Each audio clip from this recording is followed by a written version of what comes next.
Então, resumo da Parashá. Parashá Korach. Parashá relata a rebelião que reúne mais de 250 homens e suas famílias que se levantaram contra a autoridade de Moshe Rabbeinu e Aaron HaKohen. Alegavam que esses estariam usurpando a liderança do homem de Israel, mas, no entanto, a ambição de Korach, o líder da rebelião, era tomar o lugar de Aaron e enfraquecer a autoridade e o poder dada por Deus a Moshe. Há várias tentativas de reconciliação que partem de Moshe e Aaron. Estas foram em vão, pois estavam obstinados em promover mudanças na liderança estabelecida pelo Eterno, sem considerar a direção divina que era exercida por intermédio de Moshe. Ele, porém, propôs que viesse um sinal sobrenatural vindo dos céus que indicasse, desta forma, quem verdadeiramente era quem Hashem tinha escolhido para o sacerdócio. Se era Aaron ou os 250 que vieram com seus incensários diante dos Mishkan. A gente vê que essa rebeldia, ela não é muito em cima de Moshe, é mais em Aaron. A gente vai ver por quê. Mas quando vem sobre Aaron, está vindo sobre Moshe também. Após esse evento, o qual Hashem indica a sua vontade em favor da liderança estabelecida, muitos do povo criticaram Moshe de causar a morte de todos esses rebeldes. Ou seja, logo depois que o Eterno mostrou por meio de um milagre, abriu a terra, o povo caiu e fechou a terra. Mesmo após isso, ainda alguns do povo criticaram Moshe, dizendo que ele era o culpado pela morte daquelas pessoas, que eram líderes, né? Mesmo assim,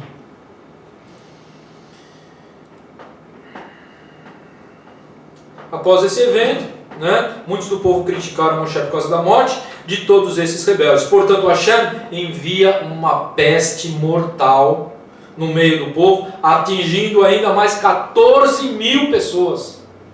Morreram 250, fora a família de Korach, fora a família de Datan e Abiram.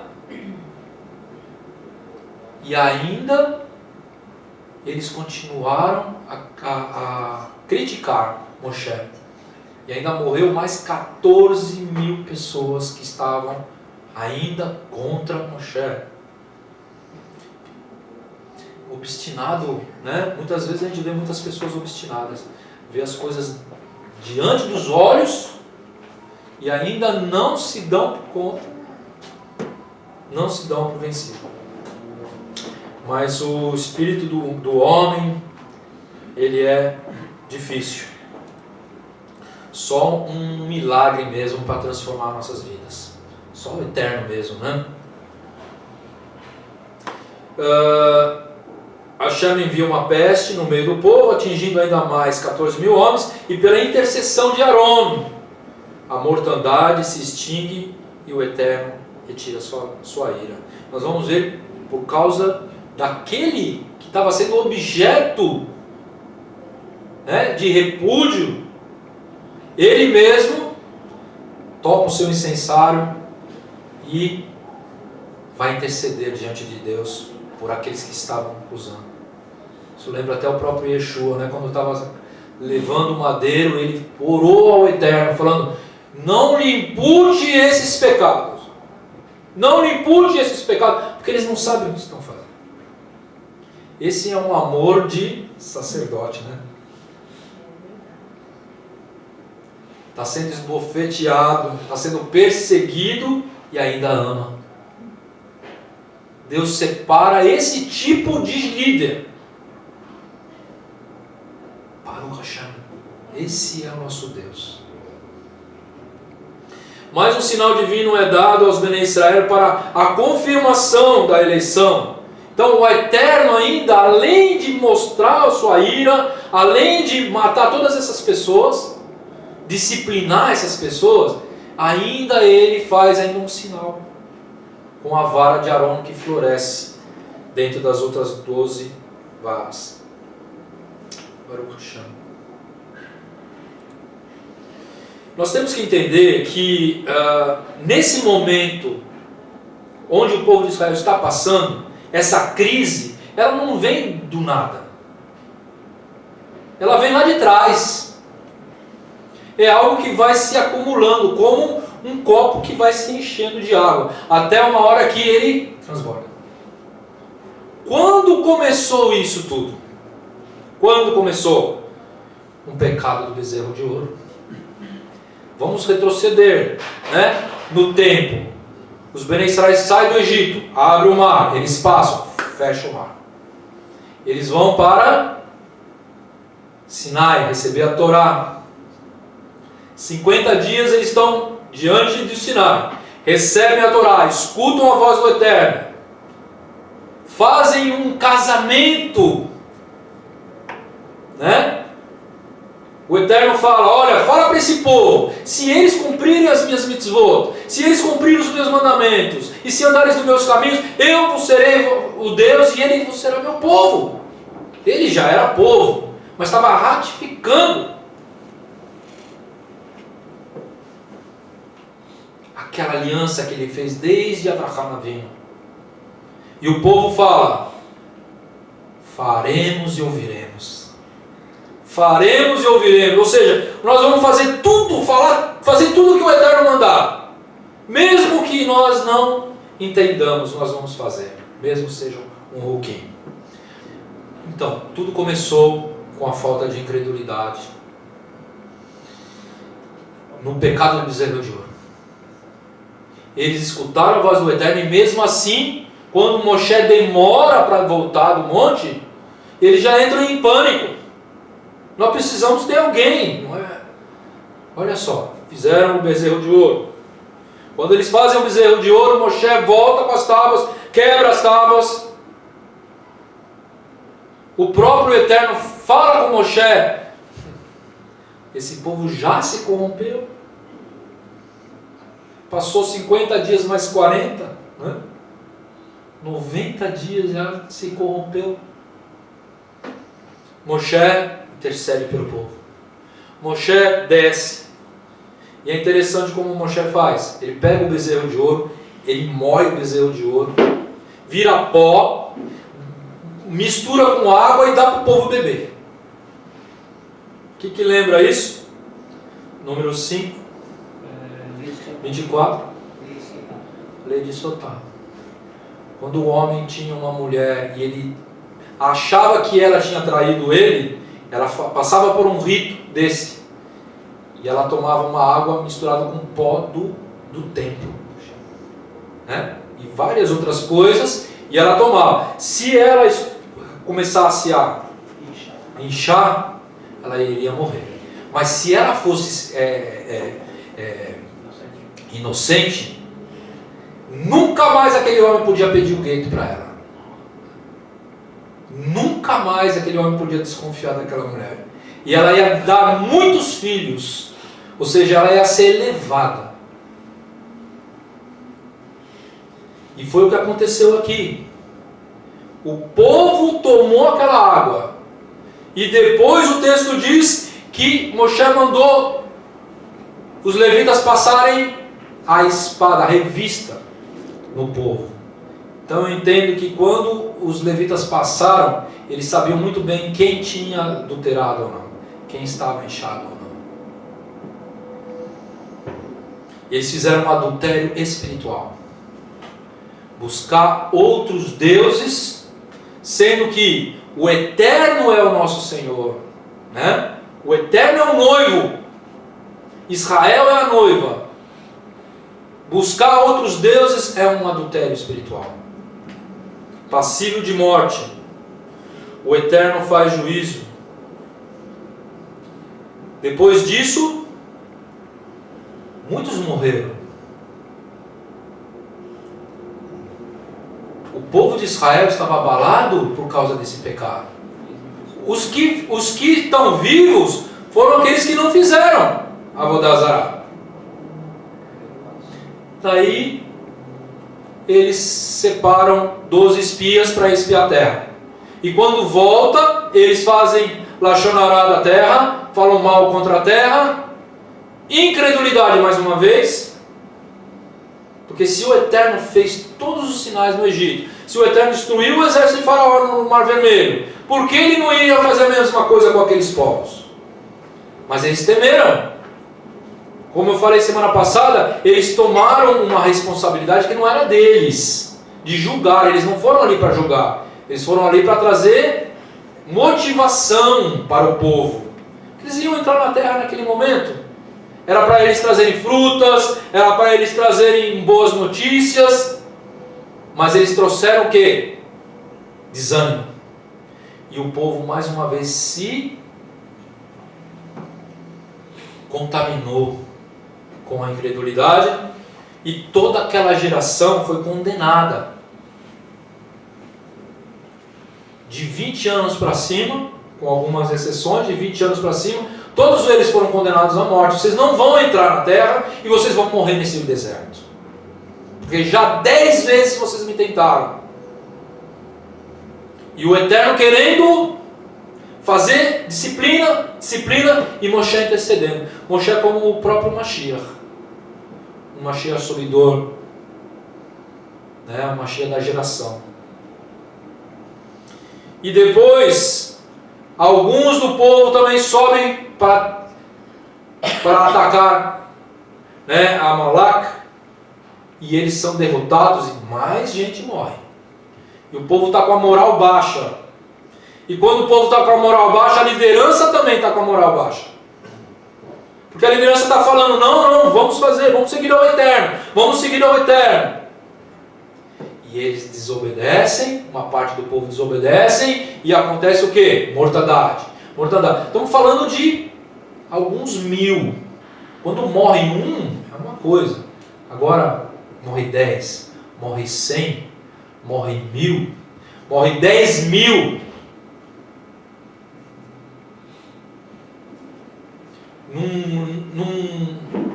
Num universo de 3 milhões, é uma porcentagem considerável. E o povo também está reclamando. Para eles reclamarem que não tinha água, provavelmente alguns dias acabou a água. O Eterno deixou acabar a água. Para quê?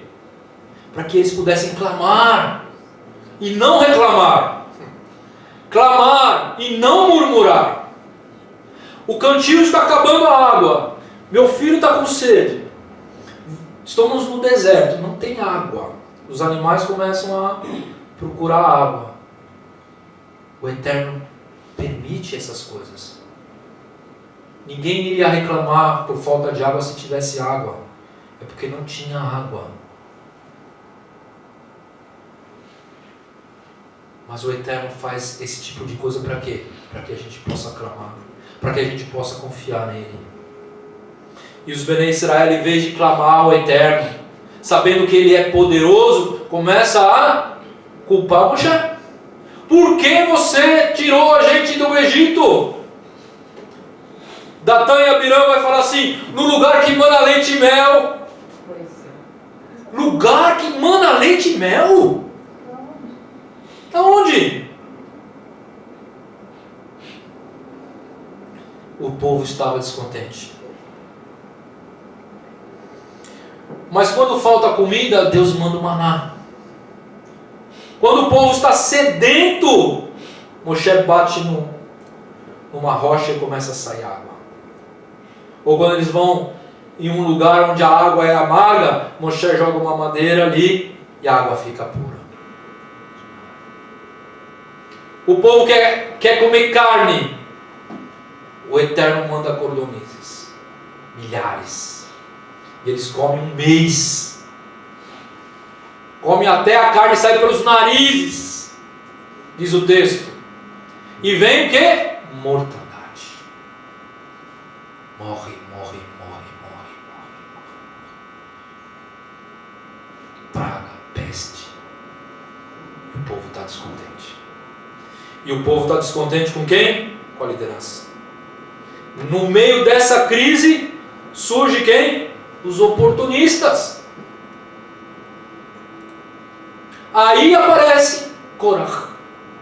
Aí aparece Datan e Abiram. Datan e Abiram, eles eram da tribo de Ruven. Em geral, o primogênito que pega a herança. Certo? Está na Torá. Só que Ruven subiu a cama do seu pai. E ele perdeu. Quem ganhou? Yehudá, o reinado. E Levi, o sacerdócio. Já estava profetizado. Jacó profetizou isso. Korah aproveitou a crise para tomar o poder. Né? Geralmente, rebeldes tem em todo lugar. Baruch Hashem, menos aqui, graças a Deus. Tomara que não tenha. Né? Mas eu já vi ao longo da minha caminhada com o Senhor, muita gente se rebelar. A gente tem que tomar cuidado. Porque, como diz, a ocasião faz o ladrão. Não é? Não é sempre não. Quando a pessoa é honesta, não teria problema. A ocasião revela? Revela, talvez seria melhor, né? Ele é o ladrão embustido, né? Chega uma hora, quando vem a oportunidade. Os rebeldes geralmente são oportunistas e implacáveis. Eles se deixam levar pelo inimigo das nossas almas. Né? O objetivo do rebelde não é consertar. O argumento dele é assim: as coisas estão ruins, tem que mudar, o Senhor tem que tomar conta daqui, porque está na mão dos homens. O argumento é esse, não é? O argumento é exatamente esse. Só que, para melhorar, o que se deve fazer? Deve-se chamar o líder. Você tem alguma coisa para melhorar? Você tem alguma coisa para poder acrescentar? Você vai fazer o quê? Vai fazer uma reunião e vai falar: tá errado isso. É assim? Não. A Torá não diz isso. A Torá diz para chamar. Se você tem alguma coisa com o irmão, você chama ele e fala com ele. O objetivo do rebelde não é consertar ou melhorar, mas destruir o oponente. Ele vê o outro como um oponente. Então não vai dar chance para ele melhorar. Ele vai querer destruir, para tomar o lugar. Ele não conversa pessoalmente para resolver, mas ele incita o povo para ganhar aliados, para ter força. Então vai lá, fala com um, vai lá, fala com o outro, vai tomar café na casa de um, não é? Vai convencendo. Quando ele vê que ele tem alguns aliados, daí ele toma coragem e, em vez de chamar o líder pessoalmente, ele vai lá e faz. Do jeito que Korah fez. Basta, Moshe! Todos são santos. É isso que ele faz. Em Provérbios 6, 16 e 19, diz o seguinte: 6 coisas o Senhor odeia, e a 7ª sua alma abomina: olhos altivos, língua mentirosa, mãos que derramam sangue inocente, coração que maquina pensamentos perversos, pés que se apressam para correr para o mal, testemunha falsa, que profere mentiras, e o 7º, que semeia contenda entre os irmãos. Num lugar onde está a presença de Deus, onde tem harmonia entre os irmãos, daí ele semeia ou com o irmão ou com o líder. Nós temos que ter essa percepção. Nós somos irmãos, diante de Deus ninguém é mais do que ninguém. Só que nós temos papéis diferentes. Hoje eu estou aqui, amanhã é o Roberto. É o Sandro? É o Natan? Eu já tive aí sentado.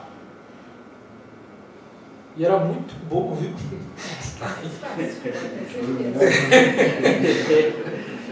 Poxa, quando a gente está aqui em cima, vem pedra. Vem pedra. Mas Baruch Hashem, Pedra levada para cima. graças a Deus, Deus nos dá graça. A palavra que é utilizada aqui é meri. Meri em hebraico é obstinado, obstinação. O que é obstinação? Quando a pessoa ela é cega por uma visão. Ela entende aquilo, ela fala, isso é certo. Ela ganha aquilo e ela vai até o fim da vida dela obstinado. Nada pode desviar o pensamento dela. Né? A pessoa fica teimosa naquilo. Né? E ela fica resistente naquilo. Corá colocou no coração dele. Hassatã colocou no coração dele que as coisas estavam erradas. Que todo mundo reclamava. Onde ele ia, todo mundo reclamava. Ele falou, alguma coisa está errada. E está errada com Aron. Quem sabe ele pensou, Aron na época do bezerro de ouro, ele estava lá na liderança. Não foi Aron que mandou tirar os ouro, os colares, os brincos de ouro e fez o bezerro? Não foi ele que estava na frente? Por que ele continua lá? Não é? Deus é misericordioso com quem Ele quer ter misericórdia.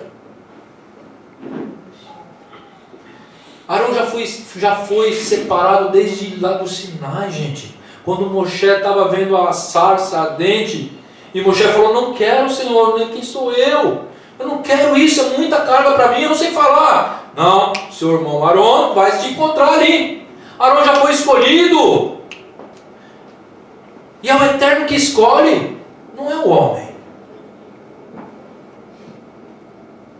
A palavra sará também, rebelião, desvio, está ligado com desobediência, insubordinação. Todo rebelde é insubordinado. Desde insubordinado com Deus, como o homem também. E geralmente o rebelde ele quer tomar o poder. Mas só que para ele ter essa experiência de liderança, ele tem que, antes disso, ele tem que saber ser liderado, gente. Se uma pessoa não sabe ser liderada, ela é insubordinada, ela jamais vai ser líder, jamais. Jamais. Ela tem que passar pelos degrauzinhos. Ela precisa saber ser liderado. Mesmo olhando por ele e falar, puxa vida, esse cara está todo errado. Mas foi o Deus que colocou ali. Você pode ser muito melhor do que ele em muitas coisas. Mas ele não está ali porque ele é bom. Ele está ali porque Deus escolheu. E se Deus escolheu, é Deus que vai tirar na hora que Ele quiser. E não é o homem. A insubordinação é uma coisa terrível, gente. Bloqueia o dom da pessoa. Às vezes a pessoa tem um dom. Nós vamos ver que Korah, ele conseguiu reunir muita gente. Por quê? Porque ele tinha o dom da palavra. Deus deu um dom para ele reunir as pessoas para buscar a Torá, para cumprir a Torá. Mas só que ele pegou aquele dom e corrompeu o dom, usou a ferramenta que o Eterno deu para ele para fazer o mal. Porque não é qualquer um que consegue convencer 250 homens de renome dentro do povo de Israel. Não é qualquer um. Essas pessoas de renome é porque elas já foram provadas e foi constatado que eram pessoas de grande estatura espiritual. E para que uma pessoa pudesse convencer essas pessoas a se rebelar contra Moshe e contra Arão, ele tem que ter um dom de persuasão grande, muito grande. A gente vê pessoas, quantas pessoas receberam dons de Deus, mas dons assim maravilhosos, assim na história da música, por exemplo, da música popular, né? Grandes astros da música internacional começaram numa igreja, gente. Cantoras. Deus deu dons para eles louvarem a Deus. Só que eles cresceram tanto, né? Foram corrompidos pelo dinheiro. Por que eu vou cantar aqui para Deus num lugarzinho tão pequenininho, se eu posso estar em Hollywood? Se eu posso estar nos palcos do mundo, ganhando milhões e milhões. Então ele usa aquela voz linda, que ele aprendeu a cantar lá no coral. Pega o dom que Deus deu e vai servir a Satã. Eu prefiro servir o Senhor nesse lugar pequenininho, com o dom que Deus me deu, do que vender a minha alma nos palcos.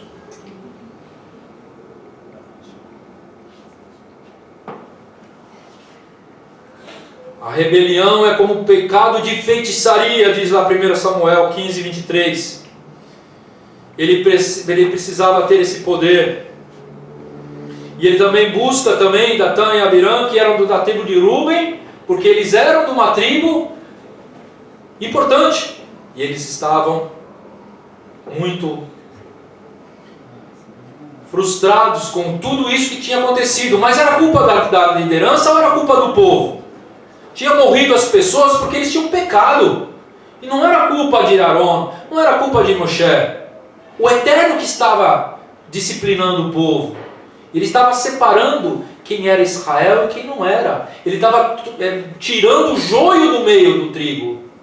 Essas mortes, gente, que acontecem, né? 14 mil, 10 mil, 6 mil. É a limpeza. Dentro de uma congregação também a gente vê a limpeza também. Não é verdade? Dentro do povo de Deus a gente vê.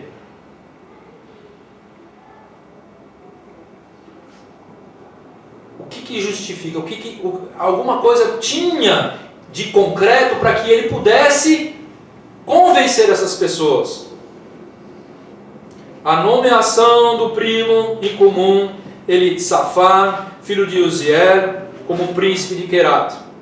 Os filhos de Coat eram Aram, Izahar, Hebron e Uziel, que eram filhos de Coat. Moshe escolheu Elissafã, que era o seu primo, filho de Uziel. Então, Coat tinha 4 filhos. Aram era o primogênito. Aram era pai de Moshe, certo? Primogênito. Depois vinha Izahar. Izahar era pai de Korah. Korah era primo de Moshe e de Arão.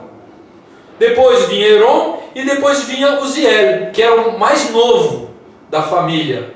Só que Moshe escolhe Uziel para ser o principal, para levar a arca da aliança. Os outros iam levar madeira, os outros iam levar os tecidos, mas Uziel ia levar a arca, os utensílios da arca. E Korah queria o sacerdócio de Arão.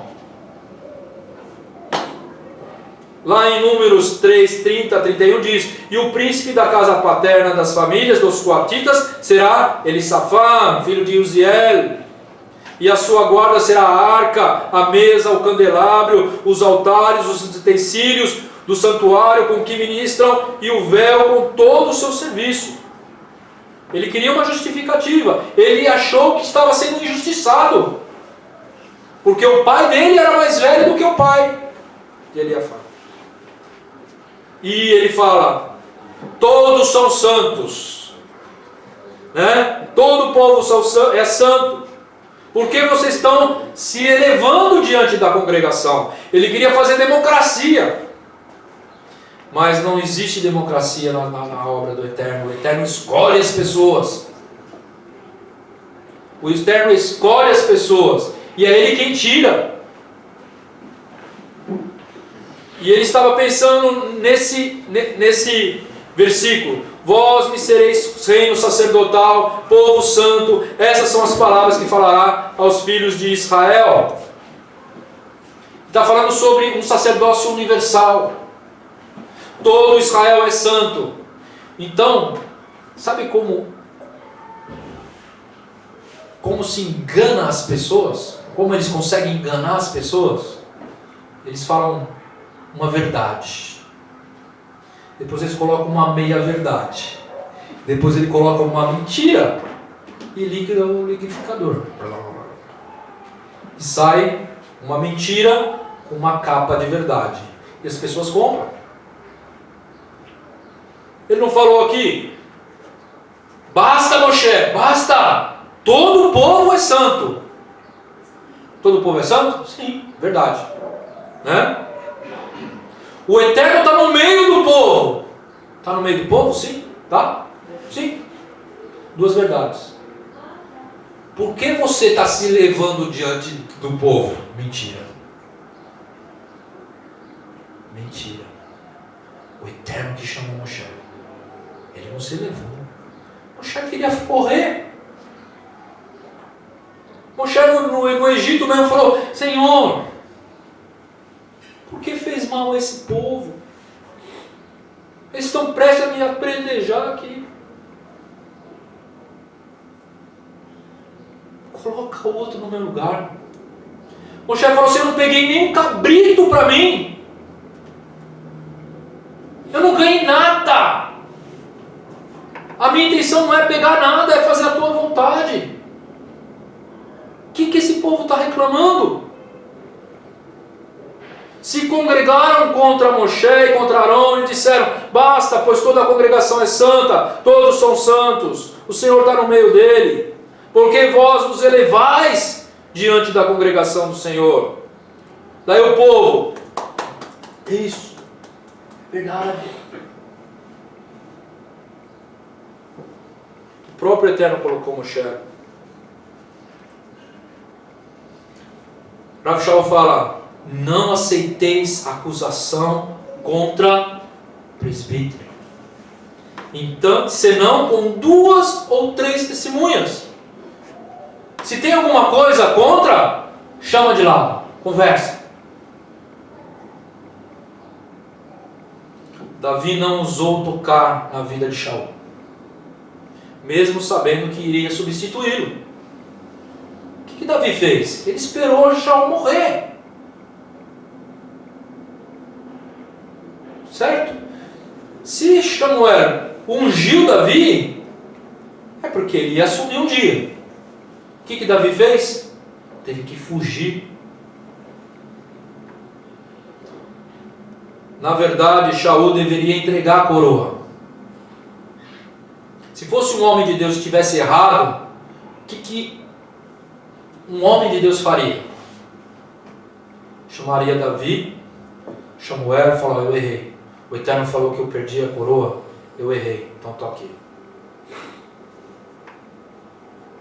Davi ia ser coroado e Shaul ia ficar vivo. Baruch Hashem. Mas o que Shaul fez? Queria matar ele. Achando que matando o ungido, Deus ia voltar atrás. Ou ia obrigar Deus não cumprir com a palavra que ele tinha falado. Por 2 vezes, o reino foi cortado de ti. O que ele devia ter feito? Entregado. Se um líder não tem mais condições de estar à frente de um trabalho, ele tem que ter hombridade e falar: pessoal, não posso mais. Não posso mais. Assume outro. Mas tem gente obstinada no erro. E Davi se mostra um verdadeiro líder. Não vou tocar nele até o Senhor tirar ele. É o Senhor que colocou, é o Senhor que tira. Não vai ser pelas minhas mãos. E se ele tivesse feito isso, ele ia perder também o seu reinado.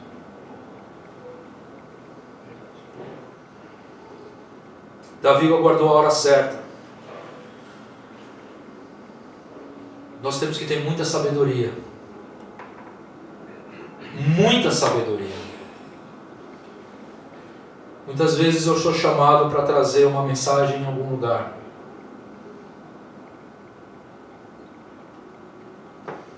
Eu jamais vou trazer uma mensagem que vai colocar o líder de calças curtas. Mesmo sabendo que eu teria uma palavra verdadeira. O que a gente faz? Coloca o povo para pensar. Lança uma palavra. E o Espírito de Deus vai trabalhar no coração das pessoas. Na presença de grego. Jamais a gente vai ser um ingrato, né? De estar pessoa com toda boa vontade, mesmo que eles tenham algumas teologias que não são bíblicas. E está todo aquele povo ali, jamais a gente vai subir ali e detonar com a teologia daquele líder. Jamais. A gente tem que falar a palavra de Deus? Sim. Mas tem que ter responsabilidade. E eu já fui muitas vezes assim. Ao ponto que o próprio líder depois falou assim: puxa, você falou uma coisa que realmente é certa. Eu vou. Mas eu falei de uma forma que não vai humilhar ele na frente das ovelhas dele. Tá tudo errado. Muita coisa errada. Mas a gente tem que ir devagar. Nós estamos vendo muitas pessoas, muitas congregações fazendo techuvá a congregação inteira, gente. A congregação inteira, o líder trabalhando devagarzinho, mostrando a Torá para o povo, e o povo começando a se desvencilhar de toda aquela mentirada toda. Das coisas que aprenderam, que realmente não tem conexão com a Torá, e sim com o paganismo de uma outra religião. Mas essas coisas têm que ter responsabilidade. Responsabilidade. Se se faz isso, a gente está colocando semente para que as outras pessoas se rebelem contra o líder. É trazer oportunidade para que pessoas se rebelem contra a liderança que o Eterno colocou. O Eterno colocou, o Eterno vai trabalhar. Muitos estão preocupados em se autopromover, como sábios. A gente vê isso muito na internet.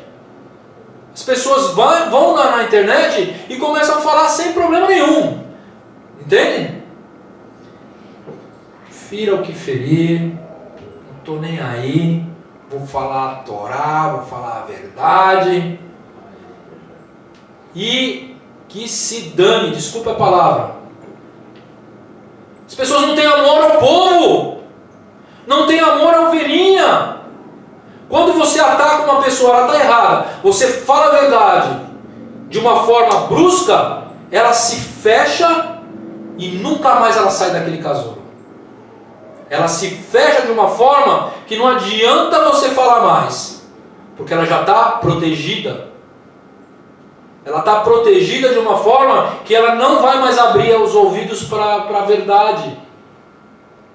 É tipo uma vacina. Cria anticorpos e quando vem, não tem jeito. Nós temos que, não pela força nem pela violência, mas pelo Ruach HaKodesh. É o Espírito que vai convencer. E muitas pessoas elas estão querendo ter o título de doutor, de mestre da internet, o mestre fulano, sem pensar nos pequeninos. Não tem dom de liderança esse cara. Não tem nada de liderança essa pessoa. Ela pode saber, pode ler uma enciclopédia, não tem nada de líder. O líder, ele dá vida pelos outros. O líder ama aquele que fala mal dele. O líder dá o sangue, passa sem dormir.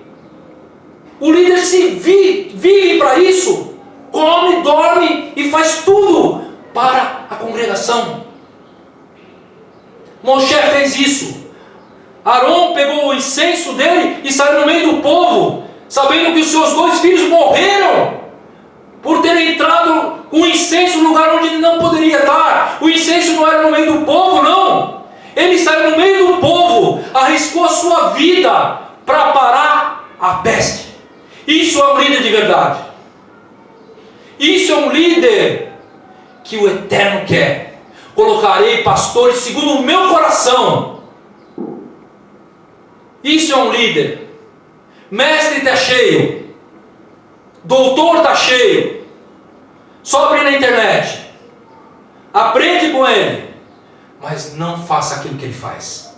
Irresponsável. Irresponsável. A verdade não se fala dessa forma. Yeshua sabia muito bem como fazer. E nós devemos seguir a Yeshua. A forma como ele fazia.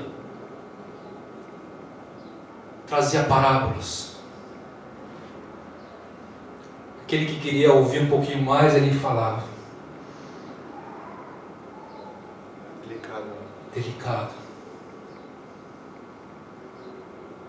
Nós não temos que buscar algo para o nosso ego, mas nós devemos buscar a vontade de Deus. E a vontade de Deus é amar o próximo.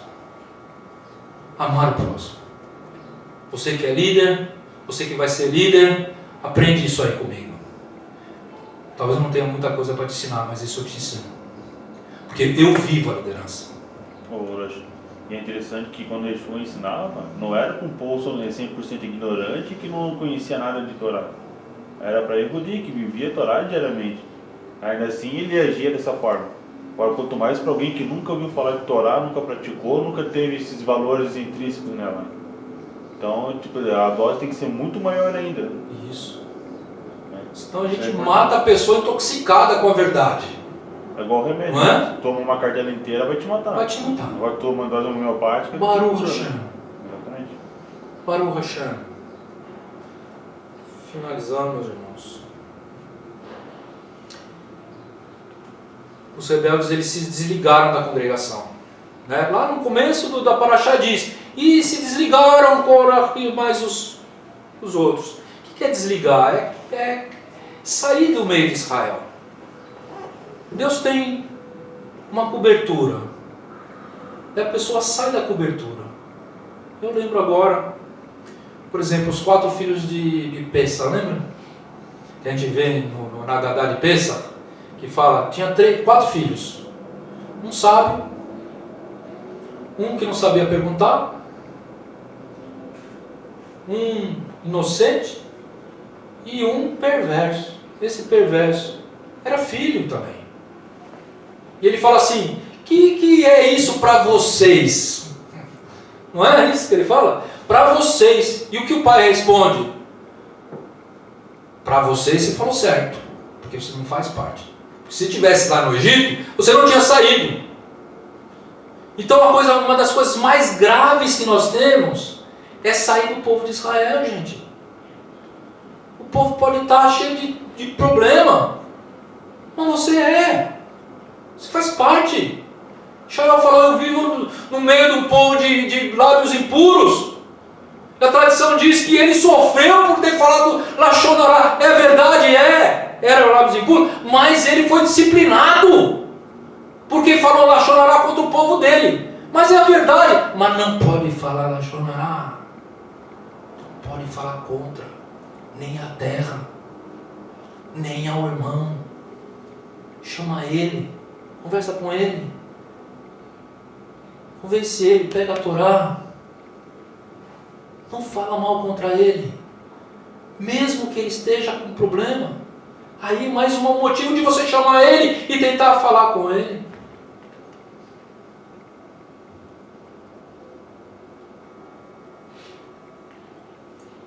Só o Eterno promove Kehilá. É uma verdade espiritual. Só o Eterno que faz uma Kehilá. Ele fez uma Kehilá para ele. Ele saiu do povo de Israel. Ele se deslocou do povo de Israel para acusar o povo de Israel. O que vai acontecer com uma pessoa dessa? Nós não podemos sair da nossa raiz. Os galhos dos gentios foram enxertados na oliveira verdadeira de Israel. Deus não matou a planta de Israel. Os gentios foram enxertados na oliveira. E agora as pessoas saem para querer trazer judeus para o cristianismo, tentando fazer com que os judeus deixem de cumprir a Torá, deixem de cumprir o sábado, deixem de cumprir o kashrut, para se tornar um cristão dentro de uma igreja. Eles formaram uma nova Kehilá. Só Deus pode fazer a Kehilá. E existe uma Kehilá, que é aquela que nasceu em Avraham Avinu. E os gentios são enxertados na oliveira verdadeira, como diz Romanos 11. E se Deus quebrou alguns, cuida para não quebrar você também. O que Paulo fala. Se ele não retirou os galhos originais, muito menos você que foi enxertado. Cuida com a soberba. Não podemos ir contra Israel. A igreja cristã não pode ir contra Israel.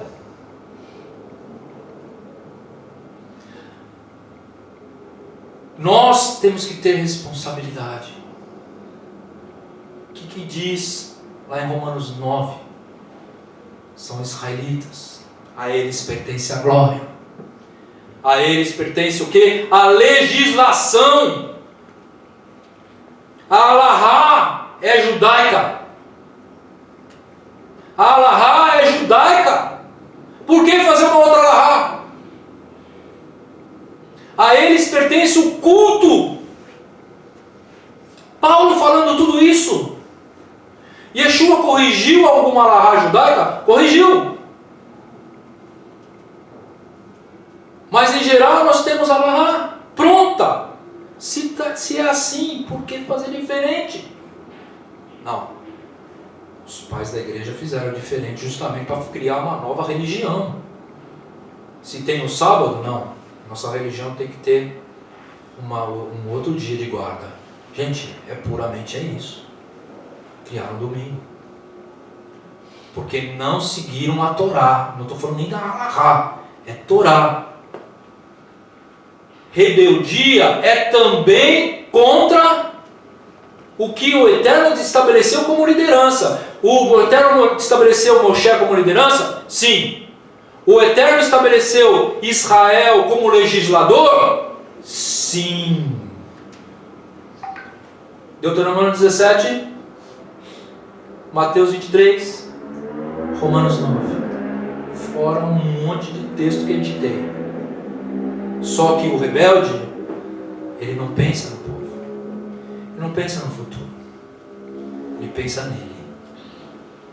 E a gente sabe que, infelizmente, os discípulos dos discípulos de Yeshua queriam poder, queriam unificar o império, queria algo separado do judaísmo.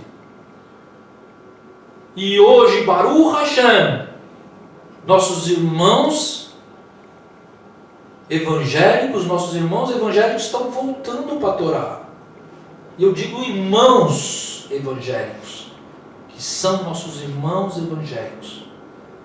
que foram enxertados na oliveira, que entraram na aliança por meio de Yeshua HaMashiach, eles estão começando a entender que as coisas que foram colocadas na religião cristã não são coisas de Deus, são contra Deus, porque são contra a palavra, são contra a Torá. Mudar um dia de guarda é contra a Torá. As pessoas morriam na época do tabernáculo por descumprirem o Shabat. E eles não só não cumprem, mas fazem com que as pessoas não cumpram e também então acrescentam mais um outro dia para se cumprir. E justamente um dia que é o dia do sol, que era adorado pelos pagãos. Então eles continuaram a crendo, quer dizer, eles mudaram a sua crença, entre aspas, começaram a crer que Yeshua é o Filho de Deus e que existe só um Deus, mas continuaram a cultuar no mesmo dia o Deus antigo. Deus Sol, Mitra, no domingo. Eu nem ia falar sobre Shabbat hoje, mas é que me veio agora, gente. Isso é rebeldia contra a Torá. Isso é rebeldia contra a interpretação da Torá judaica. Yeshua aboliu a lei. Gente, rebeldia. Os evangélicos estão perdidos, vão para o inferno por causa disso? Não. São nossos irmãos. E eu defendo isso com unhas e dentes. Mas só que eles vão voltar para a Torá. E nós somos responsáveis para mostrar para eles que Deus está com os braços abertos e que a palavra de Deus está aqui para ser entendida literalmente nisso. Nós estamos aqui para mostrar que Yeshua é o Mashiach para o povo de Israel. Por mais que eles tenham todo o conhecimento do mundo de Torá, tenham todo o conhecimento, mas só que eles negam Yeshua, então eles precisam saber que Yeshua é o Mashiach. Não importa se eu não sei 0,5% do que o Rabino X sabe. Uma coisa eu sei, que é uma verdade: Yeshua é o Mashiach. E ele não sabe. Eu vou condenar ele? Não. Se eu puder falar, eu falo. Quem vai convencer é o Ruach Kodesh. Mas eu falo. E eu não tenho medo de falar. Porque eu fui chamado para isso. Fui chamado para isso. E se eu precisar morrer por isso, eu vou morrer por isso. Eu já desgasto a minha vida, as minhas horas dos meus dias. Não sou ninguém. Mas eu me desgasto para isso. E vou continuar me desgastando. E isso é dar a vida. E eu vou dar vida. Eu espero que vocês também deem. Pelo chamado que o Senhor tem. Esse mundo passa muito rápido, meus irmãos.